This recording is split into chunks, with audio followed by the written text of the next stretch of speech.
Video చూసేటటువంటి మిత్రులందరికీ నమస్తే. మరి నవంబర్ నెలలో విడుదలయ్యేటువంటి అవకాశం ఉన్నటువంటి ఎస్ఎస్సి జీడీ కానిస్టేబుల్ ఉన్నటువంటి ఎగ్జామ్ ప్యాటర్న్ కనుక మనం ఒకసారి పరిశీలిస్తే మొత్తం మీద మనకు ఉండేటువంటి మొత్తం ప్రశ్నల సంఖ్య 80 క్వశ్చన్లు ఉంటాయి. ఒక్కొక్క ప్రశ్నకు 2 మార్కులు చొప్పున మొత్తం మీద మనకు 160 మార్కులకు ఎగ్జామ్ జరగడం అనేది జరుగుతుంది. అందులో పార్ట్ ఏ కనుక చూసుకుంటే జనరల్ ఇంటెలిజెన్స్ అండ్ రీజనింగ్ నుండి 20 క్వశ్చన్లు వస్తాయి. మొత్తం మీద 40 మార్కులు కేటాయించడం అనేది జరుగుతుంది. పార్ట్ బి దగ్గరకు వచ్చేసరికి general knowledge and general awareness నుంచి 20 క్వశ్చన్లు వస్తాయి. దానికి కూడా 40 మార్కులు కేటాయించడం అనేది జరుగుతుంది.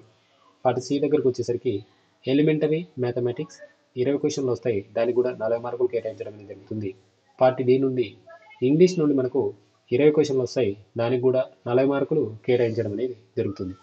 ఇక్కడ మనకు మరి రీజనింగ్ నుండి అలాగే మ్యాథమెటిక్స్ ఎలిమెంటరీ మ్యాథమెటిక్స్ అంటే అర్థమెటిక్ నుండి వచ్చేటటువంటి 20 క్వశ్చన్లకు సంబంధించినటువంటి 40 మార్కులు సాధించాలంటే అంటే రీజనింగ్లో 40 మార్కులు అలాగే అర్థమెటిక్లో కూడా 40 మార్కులు సాధించాలంటే మరి ప్రిపేర్ కావాల్సినటువంటి ఈ టాపిక్స్ ఏముంటాయి అర్థమెటిక్లో కానీ రీజనింగ్లో కానీ అనేటువంటి విషయాన్ని ఒకసారి పరిశీలిద్దాం.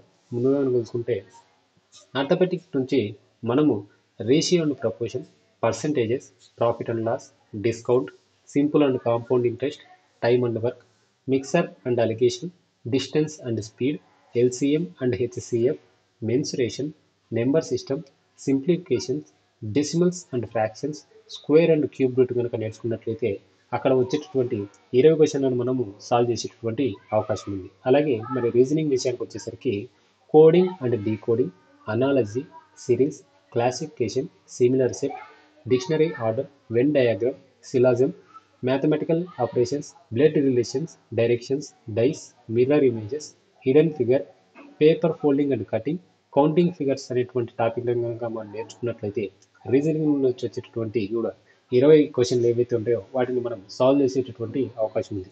నెక్స్ట్ వీడియోలో ఈ యొక్క ఎస్ఎస్సి జీడీకి సంబంధించినటువంటి సిలబస్ను ఎలా కంప్లీట్ చేసుకోవాలి, జనరల్ స్టడీస్కు అలాగే జనరల్ నాలెడ్జ్కి సంబంధించినటువంటి ఏ టాపిక్స్ చదవాలి, పోయినసారి కట్ ఆఫ్లు ఎలా ఉన్నాయి, అలాగే ఈ యొక్క ఎస్ఎస్సి జీడీని సాధించుకోవడానికి ఎలాంటి టైం టేబుల్ ఫాలో అవ్వాలనేటువంటి విషయాల మీద సిరీస్ లాగా వీడియోలను చేయడం అనేది జరుగుతుంది. వీడియో కనుక నచ్చితే దయచేసి లైక్ చేయండి, ఛానల్ను సబ్స్క్రైబ్ చేసుకోండి. Thank you.